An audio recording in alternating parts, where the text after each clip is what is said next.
तो ये parallelogram law को वेरिफिकेशन के लिए हमारा apparatus है। इसकी हेल्प से हम जो वेक्टर का लॉ ऑफ पैरेललोग्राम्स है उसको हम यहाँ से वेरीफाई कर सकते हैं। तो ये हमारा इंस्ट्रूमेंट है।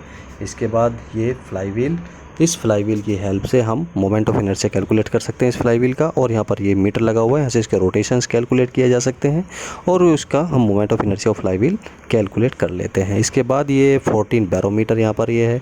इस 14 बैरोमीटर की हेल्प से हम जो हमारा एटमॉस्फेरिक प्रेशर है यानी कि वायुमंडलीय दाब वो हम यहाँ पर कैलकुलेट कर लेते हैं। इसके अंदर पारा भरा हुआ है, स्केल लगा हुआ है और पारे का किस थोड़ी सी सेटिंग यहाँ पर करनी पड़ती है, उससे हम इस पर जो एटमॉस्फेरिक प्रेशर है कैलकुलेट कर ले जाते हैं। बहुत ईजी ये करने में है और आसानी से कैलकुलेट कर लिया जाता है। इसके बाद ओम्स लॉ है।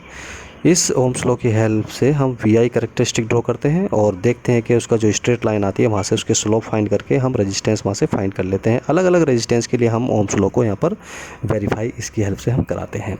तो ये हमारा अपरेटस हुआ। तो इसके बाद जो हमारे पास नेक्स्ट अपरेटस है वो है galvanometer into ammeter and voltmeter. तो गैल्वेनोमीटर को कैसे एमीटर वोल्टमीटर में हम कन्वर्ट कराते हैं वो ये अपरेटस है। और यहाँ पर वोल्टमीटर, एमीटर और गैल्वेनोमीटर यहाँ पर लगे हुए हैं। कुछ कनेक्शंस यहाँ पर है, कनेक्टिंग वायर्स हैं और यहाँ पर कनेक्शन करके सीधा हम यहाँ से वोल्टेज को, करंट को पढ़ सकते हैं। तो ये अपरेटस हुआ। इसके बाद मीटर ब्रिज एक्सपेरिमेंट है।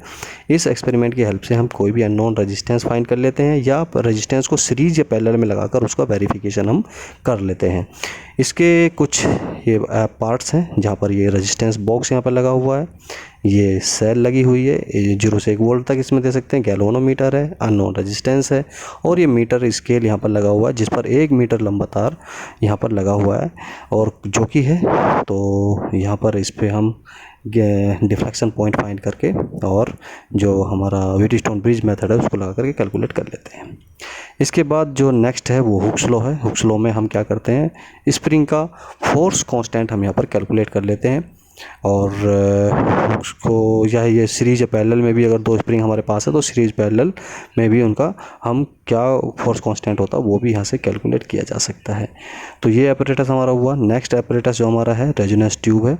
इसकी हेल्प से हम वायु में ध्वनि की चाल ज्ञात कर सकते हैं। Velocity of sound in air we can calculate and यहाँ पर ट्यूनिंग फोर्क हम यूज़ करते हैं। और ये रेजोनेंस ट्यूब है जिसके अंदर पानी भरा हुआ होता है, स्केल लगा होता है और फार्मूले की हेल्प से हम यहाँ पर वेलोसिटी ऑफ साउंड कैलकुलेट कर लेते हैं।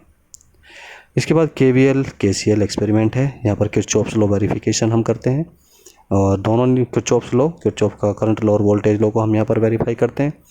और इसमें देखते हैं वोल्टेज, एमीटर और आगे यहाँ पर ये लगे हुए हैं। इसकी हेल्प से हम कनेक्टिंग वायर्स हैं, एक सर्किट बोर्ड है पूरा, इसमें थोड़ा सा हम कनेक्शन करते हैं जो कि बहुत सिंपल है और दोनों लोग को हम यहाँ से वेरीफाई करा सकते हैं। तो ये हुआ KVL KCL हमारा एक्सपेरिमेंट। इसके बाद नेक्स्ट अपरेटस है हमारा numerical aperture of optical fibre. ये ऑप्टिकल फाइबर अपरेटस है। यहाँ पर ये ऑप्टिकल फाइबर केबल है और एक ग्राफ लगा हुआ है और इसके अंदर कुछ अपरेटस हैं हमारे, लेज़र लगा होता है और एक लेज़र यहाँ पर गन है और एक लेंस है जिसको हम लाइट को फोकस करते हैं ऑप्टिकल फाइबर पर और फिर उसको दूसरा हम इमेज ग्राफ पर बनाते हैं जिसका डायमीटर कैलकुलेट करते हैं। और यहाँ पर उसकी डिस्टेंस, एक छोटी सी डिस्टेंस कैलकुलेट करनी पड़ती है जिसके फॉर्मूला लगाकर हम यहाँ से कैलकुलेट कर लेते हैं। PN जंक्शन डायोड है। इसकी हेल्प से हम VI कैरेक्टरिस्टिक्स डायोड का हम ड्रॉ कर लेते हैं in forward biasing and reverse biasing. फिर वहाँ से हम उसकी प्लॉट को देखते हैं कि वेरिएशन कैसे देखते हैं और वहाँ से उसका हम पोटेंशियल बैरियर कैलकुलेट कर सकते हैं। Static resistance and dynamic resistance भी कैलकुलेट कर सकते हैं। थोड़े से कनेक्शंस इसके हमें करने होते हैं reverse biasing and forward biasing के। और ये हमारा अपरेटस है focal length bye displacement method. यहाँ पर एक कॉन्वेक्स लेंस होता है, 2 पिनें होती हैं और एक ऑप्टिकल बेंच है। इसकी हेल्प से हम जो एक हमारा लेंस यहाँ पर लगा हुआ है उसकी हम फोकल लेंथ कैलकुलेट कर लेते हैं। बहुत ही सिंपल हमारा ये अपरेटस है और इससे हम wavelength of convex lens calculate कर लेते हैं। तो ये हुई हमारी फिजिक्स लैब। Thank you.